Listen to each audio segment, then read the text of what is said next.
ఎన్నికల్లో ఓటమిని బీఆర్ఎస్ అంగీకరించలేకపోతోంది. ప్రజలు పొరపాటున కాంగ్రెస్కు ఓటేశారని, తమను ఓడించి తప్పు చేశామని బాధపడుతున్నారని బీఆర్ఎస్ నేతలు అనుకుంటున్నారు. తమకు కాంగ్రెస్కు 2% ఓట్ల తేడాయేనని తమ భ్రమలకు సాక్ష్యం వెతుక్కుంటున్నారు. 32 మెడికల్ కాలేజీలకు బదులు 32 యూట్యూబ్ ఛానళ్లు పెట్టుకోవాల్సిందని కేటీఆర్ నిట్టూరుస్తున్నారు. కానీ కేటీఆర్తో పాటు బీఆర్ఎస్ హైకమాండ్ తీరు తప్పుల్ని దిద్దుకునేలా కనిపించడం లేదన్న అభిప్రాయానికి పార్టీ నేతలు రావడానికి కారణమవుతోంది. బీఆర్ఎస్ కాంగ్రెస్ మధ్య 2 కంటే తక్కువ శాతం ఓట్ల తేడా ఉందని, ఆ మార్పు రావడానికి ఎంతో కాలం పట్టదని బీఆర్ఎస్ నేతలు సర్ది చెప్పుకుంటున్నారు. కేటీఆర్ పదే పదే ఈ 2% ఓట్ల తేడా సిద్ధాంతాన్ని చెబుతున్నారు. ప్రజలు తప్పు చేశారన్నట్లుగా మాట్లాడుతున్నారు.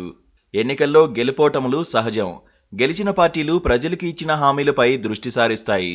వాళ్లకు అవకాశం ఇచ్చిన ప్రజల ఆకాంక్షలను నెరవేర్చడానికి కృషి చేస్తాయి. కానీ తెలంగాణలో మాత్రం భిన్న పరిస్థితులు నెలకొన్నాయి. బీఆర్ఎస్ ఇప్పటికీ ఓటమిని జీర్ణించుకోలేకపోతోంది. ప్రజలకు తాము ఎంతో చేసినా మమ్మల్ని ఆదరించలేదని వాపోతోంది.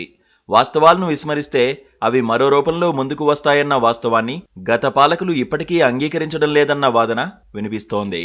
తెలంగాణలో కనీవిని ఎరుగని అభివృద్ధి చేశామని, అయినా ప్రజలు ఓడగొట్టారని, వాళ్లకు మంచి చేయకుండా యూట్యూబ్ ఛానళ్లు పెట్టుకున్నా గెలిచేవారమని కేటీఆర్ నిట్టూర్పులు సోషల్ మీడియాలో వైరల్ అవుతున్నాయి. కేటీఆర్ తీరు చూస్తుంటే ఆయన ప్రజా తీర్పును జీర్ణించుకోలేకపోతున్నారని సులువుగానే అర్థమవుతుంది. రాజకీయాల్లో అభివృద్ధి అనే ప్రాతిపదికన ఎన్నికలు జరిగితే చరిత్రలో కొంతమంది నేతలకు ఓటమి అనేదే ఉండకూడదు. ప్రజాస్వామ్య రాజకీయాలంటే అంతే. ప్రజలు ఎందుకు ఎన్నుకుంటారు, ఎందుకు తిరస్కరిస్తారో అంచనా వేయలేం. అయితే తెలంగాణలో ప్రజలు కేటీఆర్, కేసీఆర్లను వద్దనుకోవడానికి అభివృద్ధి కారణం కాదు. ఈ విషయంలో ప్రజలు బీఆర్ఎస్కు మేలైన మార్కులు వేస్తారు. అయితే అధికారంలో ఉండకూడదని కోరుకున్నారు. దానికి కారణం ఖచ్చితంగా యూట్యూబ్ ఛానళ్లు పెట్టుకోలేకపోవడం కాదు.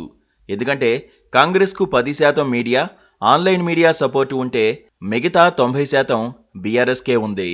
లోపాలు ఎనాలిసిస్ చేసుకుంటే మళ్లీ తిరిగి పోరాడవచ్చు. లేకపోతే ఇలా నిరాశపడుతూనే ఉండిపోతారు. ఇది చరిత్ర చెప్పే నిజం.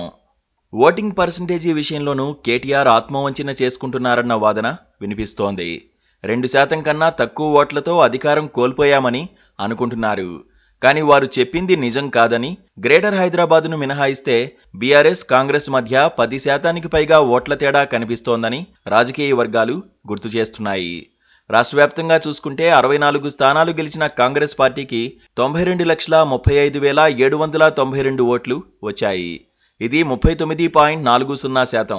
ప్రతిపక్ష బీఆర్ఎస్కు 87,53,924 ఓట్లు పోలయ్యాయి. అంటే 37.35%. తేడా కొద్దిగానే కనిపిస్తోంది. కానీ బీఆర్ఎస్కు ఆయువు పట్టు లాంటి చోట్ల పునాదులు కదిలిపోయాయనే సంగతిని మర్చిపోతున్నారు. ఉత్తర, దక్షిణ తెలంగాణ కలిపి కాంగ్రెస్కు 83,10,792 ఓట్లు వచ్చాయి. బీఆర్ఎస్కు 71,76,924 ఓట్లు లభించాయి.